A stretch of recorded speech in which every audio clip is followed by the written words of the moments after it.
Type conversion. The input function always builds a string from the user's keystroke and returns it to the program. After inputting strings that represent number, the programmer must convert them from strings to the appropriate numeric types. In Python, there are two type conversion functions for this purpose called int for integers and float for floating point numbers. That is, while we use the input function, the user will enter a value that the program by default consider it as a string. In case if we want that value to be integer or floating point, we use a type conversion function. That is int for integer and float for floating point numbers. So here is an example. In a variable called first, we are trying to input we are trying to enter the first number. So we want to consider the program as a number, not a string. That is why what do we do? Before writing input, we are adding the type conversion function int. So int input, enter the first number. So now the user will give a string, but that will be converted to an integer.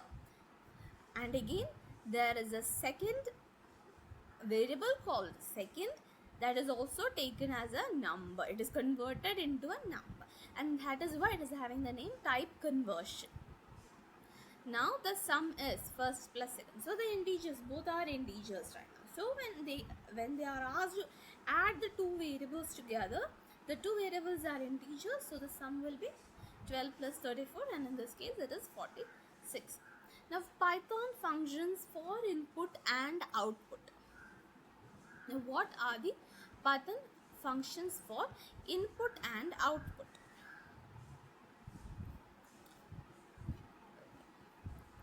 Now functions. Now there are different functions like float, int, input, print, string, adding and all.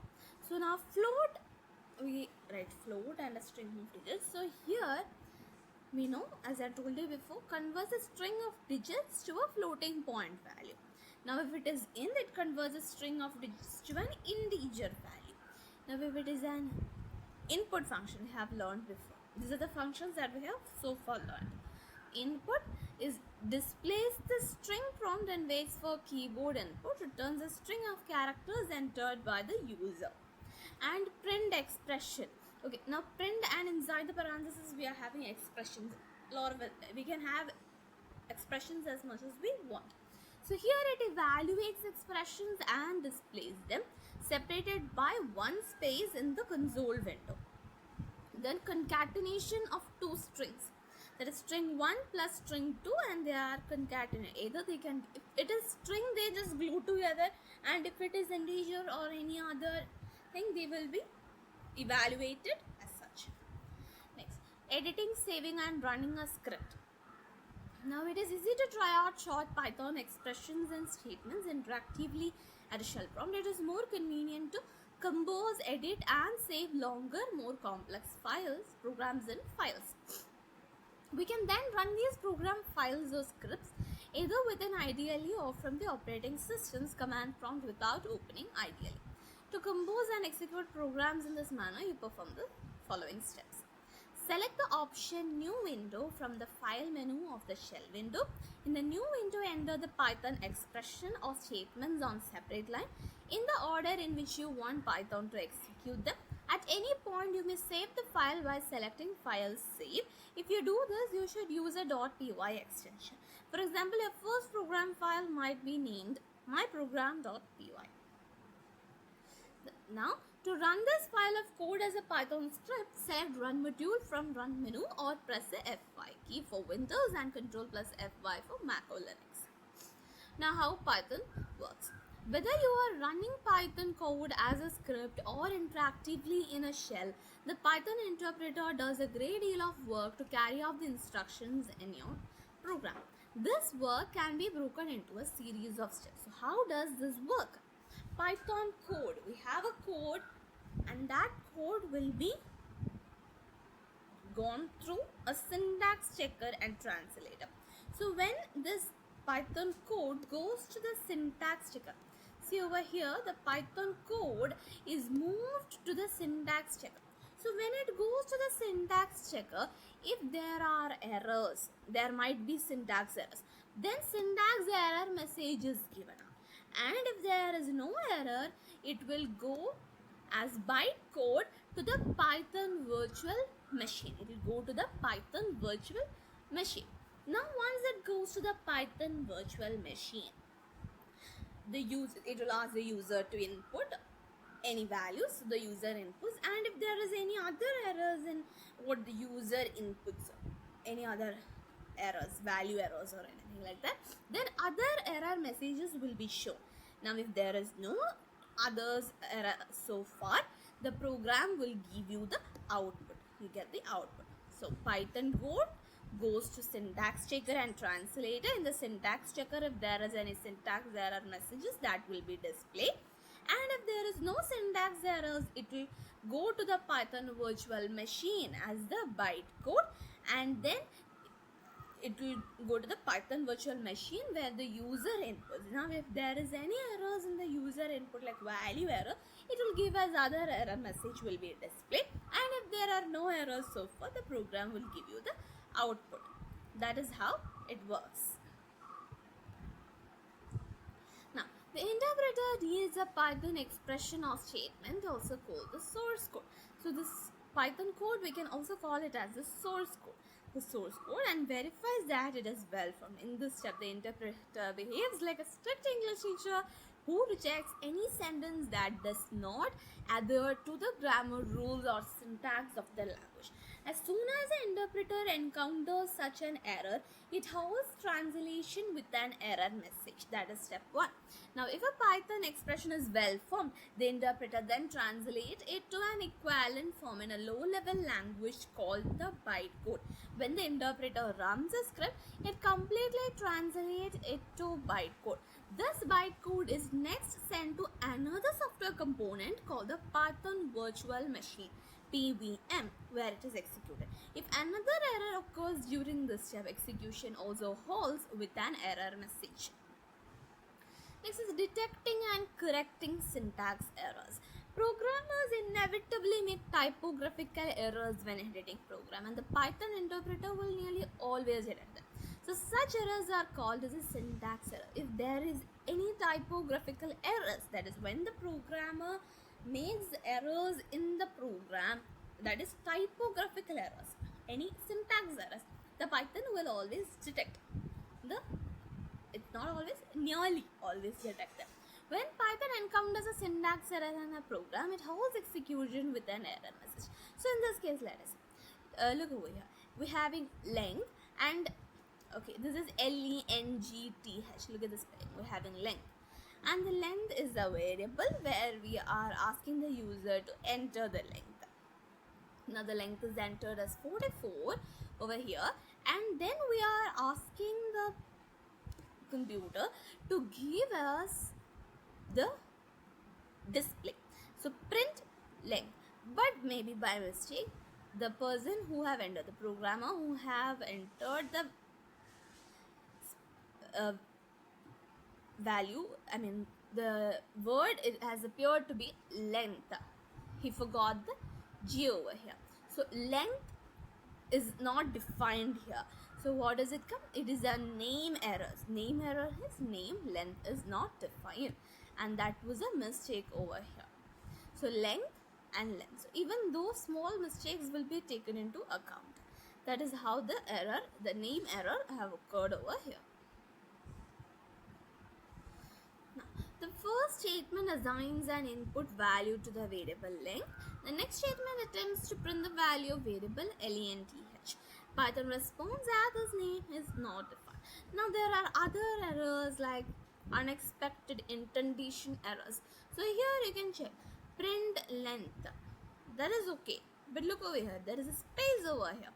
Do we have space? No, we don't have space after the sharp one. So if we give a space, it matters. Actually, indentation matters a lot in Python because Python is indentation sensitive. There is the unexpected indentation. In this error message, Python explained that this line of code is unexpectedly indented. In fact, there is an extra space before the word print. Indentation is significant in Python code. Each line of code entered at a shell prompt or in a script must begin in the leftmost column with no leading space. The only exception to this rule occurs in control statements and definitions where nested statements must be indented one or more spaces. So we use the indentation for control statements and definition where nested statements must be indented.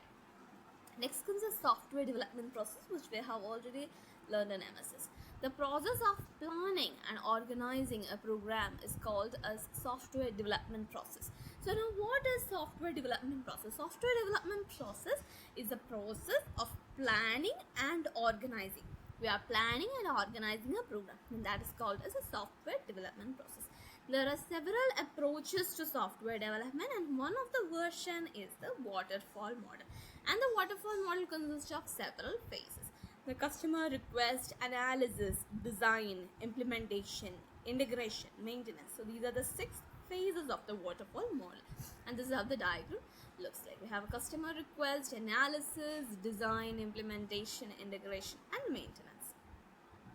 Now in the customer request phase, in this phase, the programmer receives a broad statement of a problem. This step is also called the user requirement phase. So if we want to come to a solution, we should know what the problem is. So the problem statement is very important, and that is why the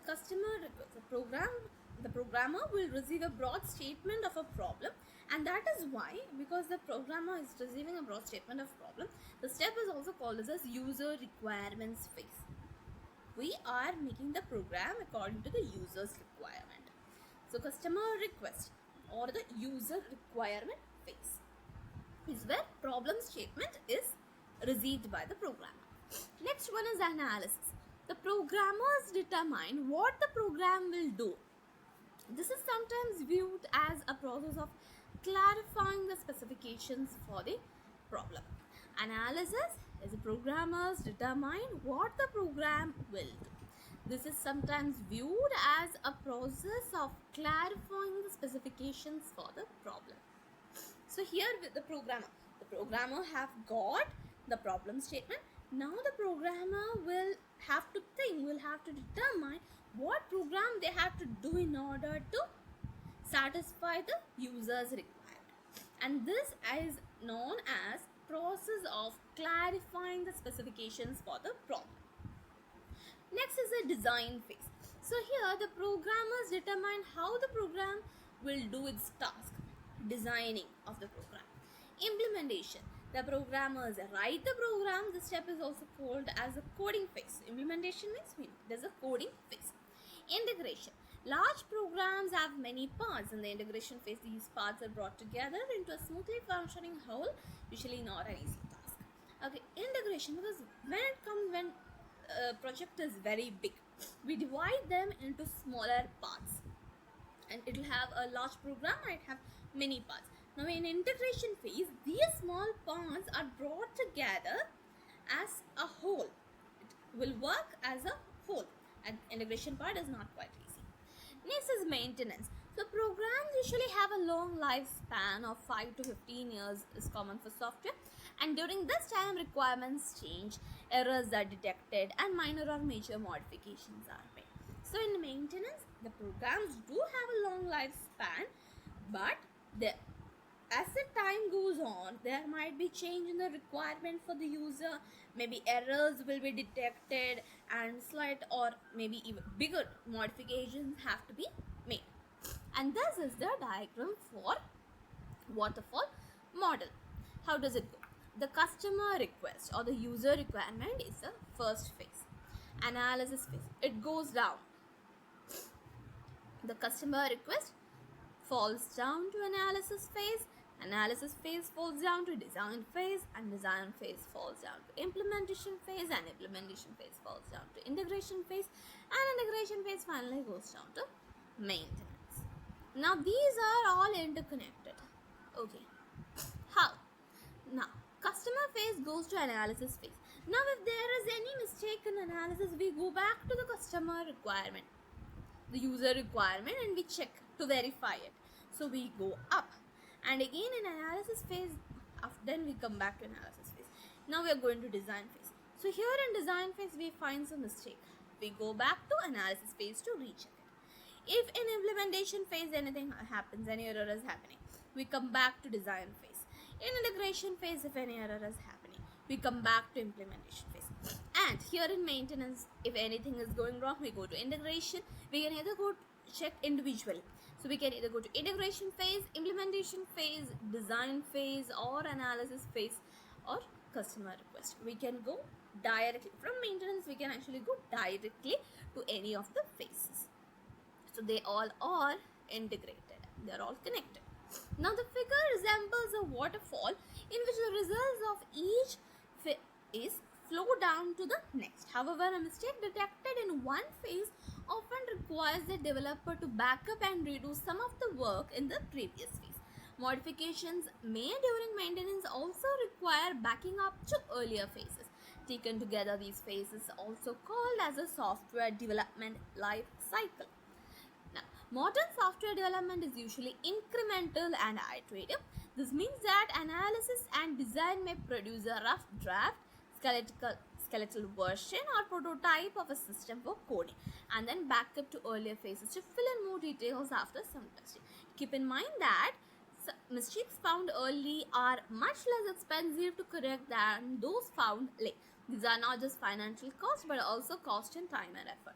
So this is a thing which I have explained before, except for if we find an error in the analysis phase, we just have to go check to the customer request over there and we can easily find it and the problem will be solved.